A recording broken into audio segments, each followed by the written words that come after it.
रत्नागिरीच्या एका दुर्गम गावातला तो 100 वर्ष जुना सावंतवाडा. सई लग्नानंतर पहिल्यांदाच तिथे राहायला आली होती. ती 7 महिन्याची गर्भवती होती. म्हणून शुद्ध हवा आणि शांततेसाठी तिच्या पती अनिकेतने तिला गावी पाठवले होते. वाड्यात फक्त सई आणि तिची म्हातारी सासू अक्का असायच्या. वाड्याच्या मधल्या चौकात एक खोली कायम कुलूपबंद असायची. त्या खोलीच्या दरवाजावर एक जुना काळपट पडलेला फोटो टांगलेला होता. फोटोतील स्त्री दिसायला हुबेहूब सईसारखीच होती. फक्त तिच्या डोळ्यात एक अनामिक भीती आणि दुःख होतं. त्या फोटोला नेहमी सुकलेला झेंडूचा हार असायचा. पहिली रात्र. तो आवाज. रात्रीचे 12 वाजले होते. बाहेर पावसाचा जोर वाढला होता. अनिकेत शहरात असल्याने सईला एकटं वाटत होतं. अचानक तिला त्या बंद खोलीतून कुणीतरी हुंदके देऊन रडल्याचा आवाज आला. सई घाबरून उठली. तिने कंदील हातात घेतला आणि हळू पावले टाकत त्या खोलीपाशी गेली.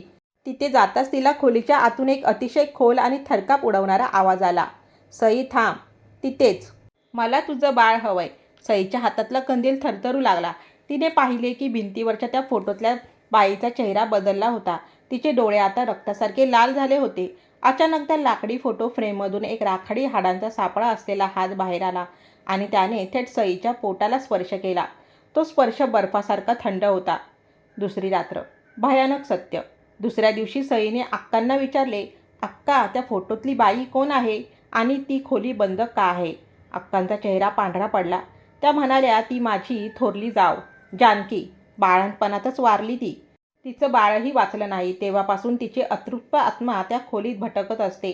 गावकरी म्हणतात तू तिकडे जाऊ नकोस. पण आता सईला राहावे ना. त्या रात्री पुन्हा 12 वाजता तोच आवाज आला. बाळ, माझं बाळ. सई धैर्याने त्या खोलीचे कुलूप तोडून आत शिरली. आत गेल्यावर तिला जे दिसले ते पाहून तिच्या पायाखालची जमीनच सरकली.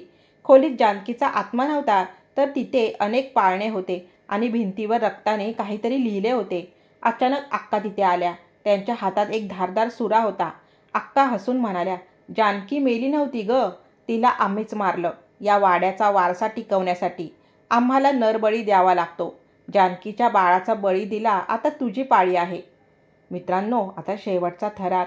सई मागे सरकू लागली. पण अक्का तिच्यावर वार करणार इतक्यात भिंतीवरचा तो फोटो कडाडत फुटला. फोटोतून जानकीचा तो भयानक हात पुन्हा बाहेर आला. पण यावेळी तो सईला नाही तर अक्काचा गळा पकडण्यासाठी बाहेर आला होता. जानकीच्या आत्म्याने अक्कांना भिंतीकडे खेचले.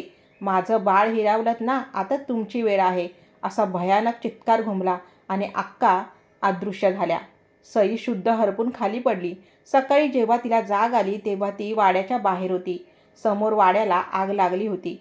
पण तिला स्पष्ट आठवत होतं की बेशुद्ध पडण्यापूर्वी एका थंड हाताने तिच्या पोटावर मायेने हात फिरवला होता आणि एक शब्द कानावर पडला होता, जा, सुरक्षित राहा. जानकीने स्वतःचा सूड घेतला होता आणि एका दुसऱ्या मातेचे रक्षण केले होते.